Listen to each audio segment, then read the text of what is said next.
Indian government কাছে আমার একটা প্রশ্ন, যে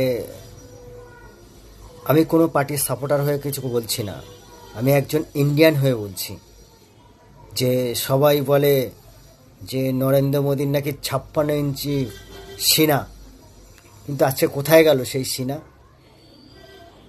এই কিছু মাস আগে, কয়েক মাস আগে যে পাকিস্তানি জেহাদি পাকিস্তানিরা যে মর্মম হত্যাকাণ্ড ঘটিয়েছে, তারপরেও সরকার কিভাবে তাদের সাথে খেলতে, পাকিস্তানিদের সাথে খেলতে পারমিশন দেয় সরকার?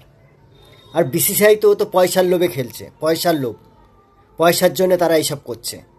তো একজন ভারতবাসী হিসাবে চাইব না কোনোভাবেই পাকিস্তানের সাথে এই ম্যাচটা হোক।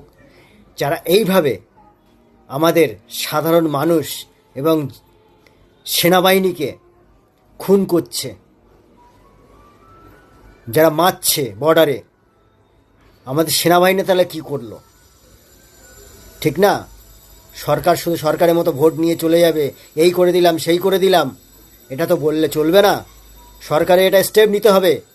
সাধারণ সবাই ভারতবাসীরা গর্জে উঠুন, সরকারের বিরুদ্ধে কথা বলুন। কেন এই পারমিশন? কালকে যেন এই ম্যাচ যেন না হয় পাকিস্তানের সাথে, সবাই বলুন, শেয়ার করুন সবাই ভিডিওটা।